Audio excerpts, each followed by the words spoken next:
நான் என்ன வேணாலும் இருக்கட்டும் சார். நீங்க வந்து அவங்க பிஜேபி வந்து பயங்கரமா ஒர்க் அவுட் பண்றாங்க. அவங்களுக்கு வந்து லோக்கல் அவ்வளோ லீடர் இருக்குது. அவங்களுக்கு வந்து பயங்கர பணம் இருக்குது. எல்லாம் இருக்கட்டும். ஆனா எதிர்க்கட்சிகள் முதல்ல அவங்க மக்கள்கிட்ட போகணும்ல. சரி இது முழுக்க முழுக்க நான் யாரோட தப்புன்னு சொல்லுவேன்னா, காங்கிரஸ் கட்சியோட தப்பு தான். ஏன்னா, ஆ ஒரு ஒரு ஒரு ஒரு பெரியண்ணன் மனப்பான்மைன்னு ஒண்ணு சொல்லுவாங்கல்ல. அந்த மனப்பான்மையோட கட்சி கூட்டணியில இருக்கக்கூடிய நீங்க யாரையுமே அணுகவே கூடாது. அணுகவும் அது மிக மிக தப்பும் கூட. இப்போ கடந்த முறையே இது என்ன சொன்னாங்க? 61 சீட்டு வாங்கியிருந்தாங்க. எத்தன சீட்ல ஜெயிச்சிருந்தாங்க? 19 சீட்ல தான் ஜெயிச்சிருந்தாங்க. இந்த முறையும் அவ்ளோ பிரச்சனை. எலக்ஷன் அதாவது அந்த முதல் வாக்கு பதிவுக்கு அதுதான் கடைசி நாள் வேட்புமனுவை திரும்ப பெறதுக்கு.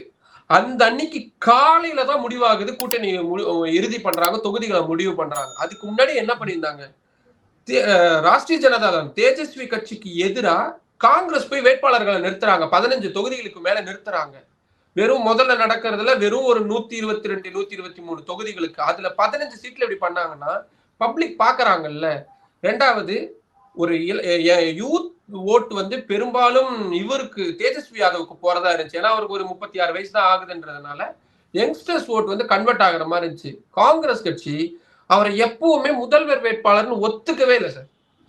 அப்புறம் எப்படி அவங்க எதிர்கட்சி என்ன சொல்றாங்க, பிஜேபி என்ன சொல்றாங்க, நீங்க தேஜஸ்வி யாதவுக்கு ஓட்டே போட்டாலோ காங்கிரஸ் கட்சி தேஜஸ்வி யாதவை முதல்வராக விட மாட்டாங்க அப்படின்னு கேம்பெயின் பண்றாங்க.